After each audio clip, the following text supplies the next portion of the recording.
возьми микрофон.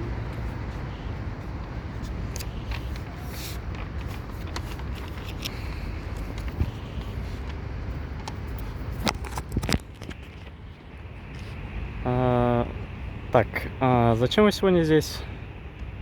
19 июля президент Соединенных Штатов Америки Байден объявил неделю порабощенных наций с 21 июля по 27 июля.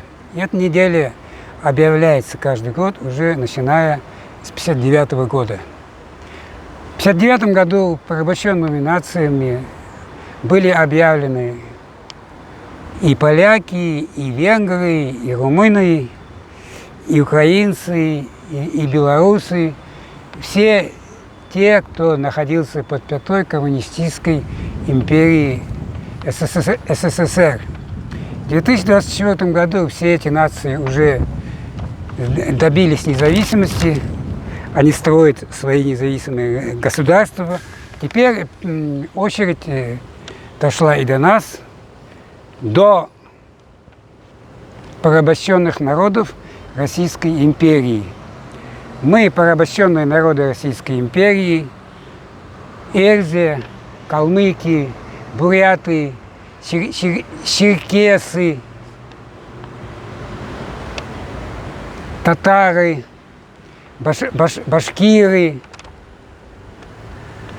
объединились в Лигу свободных наций, чтобы вместе, единым фронтом бороться за наше право на самоопределение, за наше право создать новые независимые государства.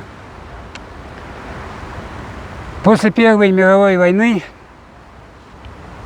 после развала Австро-Венгерской империи, Российской империи, образовались новые государства: Венгрия, Румыния, Чехословакия, Польша, Финляндия и другие. Мы уверены, что после развала Российской империи в 21 веке образуются новые независимые демократические государства, которых будут процветать демократия, свобода слова и все свободы и права для человека и гражданина. Мы обратились с письмом к президенту Соединенных Штатов Америки Байдену, где требуем принять новый закон о порабощенных нациях, куда должны быть включены наши нации поименно, чтобы весь мир знал о нашем праве на самоопределение, о нашей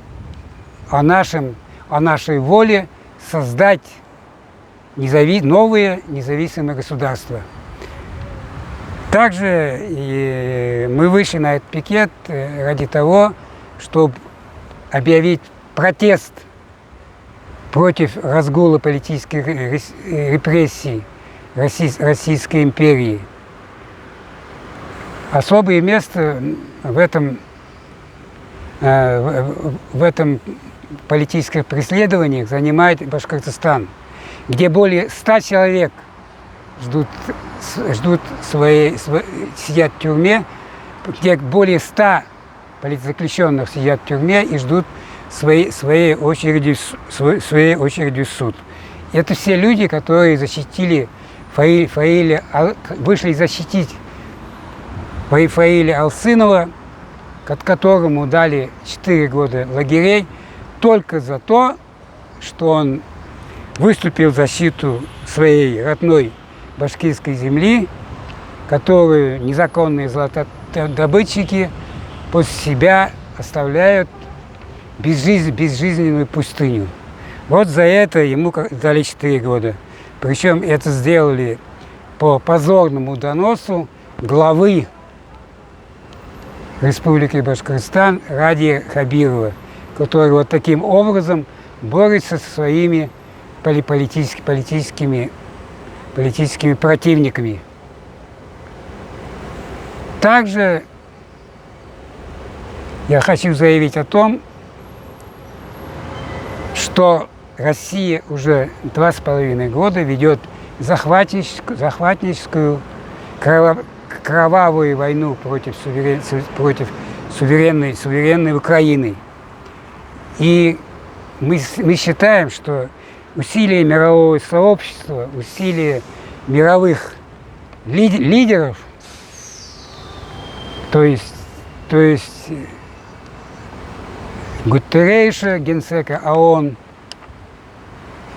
руководителей Соединенных Штатов, Англии, Франции, Германии, совершенно недостаточны для того, чтобы остановить агрессора.